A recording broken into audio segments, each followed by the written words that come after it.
Global পয়েন্টের পক্ষ থেকে আজকে প্রতিবেদনে সবাইকে স্বাগত জানাচ্ছি। একসময় বৈশ্বিক আকাশ প্রতিরক্ষা বাজার বলতে বোঝাতো যুক্তরাষ্ট্রের F-35, ফ্রান্সের রাফাল কিংবা রাশিয়ার সুখোই সিরিজের যুদ্ধ বিমান। এই কয়েকটি নামই দীর্ঘদিন ধরে আধুনিক যুদ্ধ বিমানের বাজারে প্রভাব বিস্তার করে এসেছে। তবে সাম্প্রতিক বছরগুলোতে সেই পরিচিতি সমীকরণে নীরবে যুক্ত হচ্ছে আরেকটি শক্তিশালী নাম, চীন। আন্তর্জাতিক প্রতিরক্ষা বিশ্লেষকদের মতে চীন এখন শুধু নিজেদের জন্য নয় বরং রপ্তানির লক্ষ্য নিয়েও উন্নত যুদ্ধবিমান তৈরি করছে। তুলনামূলক দাম কম, আধুনিক প্রযুক্তির ব্যবহার এবং রাজনৈতিক শর্ত তুলনামূলকভাবে কম থাকার কারণে চীনের প্রস্তাব অনেক দেশের কাছে আকর্ষণীয় হয়ে উঠেছে। এই প্রেক্ষাপটে প্রশ্ন উঠছে, চীন কি সত্যি যুক্তরাষ্ট্রের F-35 এবং ফ্রান্সের রাফালের দীর্ঘদিনের আধিপত্য চ্যালেঞ্জ ছুড়ে দিচ্ছে?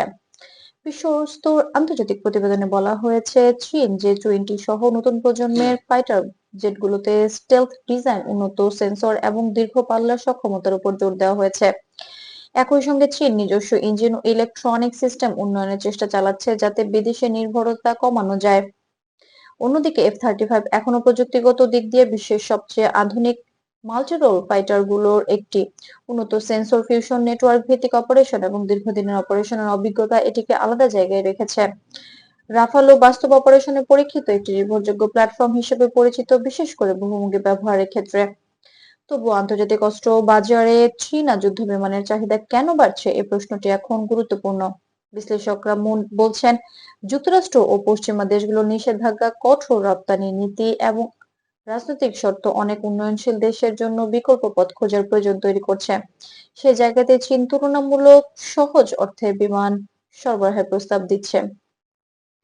এতে করে এশিয়া, আফ্রিকা এবং মধ্যপ্রাচ্যের কিছু দেশ চীনা যুদ্ধবিমান নিয়ে আগ্রহ দেখাচ্ছে। যদিও বিশেষজ্ঞরা সতর্ক করে বলছেন, কাগজে কলমে সক্ষমতা আর বাস্তব অপারেশনের অভিজ্ঞতার মধ্যে এখনো পার্থক্য রয়েছে এবং সেটি ভবিষ্যতের সবচেয়ে বড় বিষয় হয়ে উঠতে পারে। এই বদলে যাওয়া আকাশ প্রতিরক্ষা বাজারে বাংলাদেশ সহ উন্নয়নশীল দেশগুলোর অবস্থানও আলোচনায় আসছে। সীমিত বাজেট, দীর্ঘমেয়াদী রক্ষণাবেক্ষণ ব্যয় এবং প্রযুক্তিগত সহায়তার প্রশ্নে এসব দেশকে খুব হিসেব করে সিদ্ধান্ত নিতে হয়। ফলে শুধু দাম নয়, প্রশিক্ষণ, খুচরা যন্ত্রাংশ এবং কূটনৈতিক সম্পর্ক সবকিছুই বিবেচনায় রাখতে হয়। সব মিলিয়ে বলা যায়, বিশ্ব যুদ্ধ বিমানের বাজার এখন এক নতুন পর্যায়ে প্রবেশ করেছে।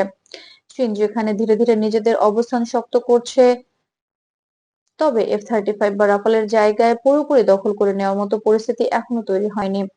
এটি মূলত দীর্ঘমেয়াদী প্রতিযোগিতা, যেখানে প্রযুক্তি, অভিজ্ঞতা এবং আন্তর্জাতিক বিশ্বাসযোগ্যতা সবকিছুই গুরুত্বপূর্ণ ভূমিকা রাখবে। এই পরিবর্তনের প্রভাব ভবিষ্যতে বৈশ্বিক প্রতিরক্ষা বাজারে ও আঞ্চলিক শক্তির ভারসাম্যে কিভাবে প্রভাব পড়বে সেটি এখন দেখার বিষয়। গ্লোবাল পয়েন্টের পক্ষ থেকে আমরা নিয়মিত বিষয়গুলো পর্যবেক্ষণ করছি। গ্লোবাল পয়েন্টের সঙ্গে থাকার জন্য ধন্যবাদ। বিষয় নির্ভরযোগ্য ও যাচাইকৃত বিশ্লেষণ পেতে আমাদের চ্যানেলটি সাবস্ক্রাইব করতে ভুলবেন না।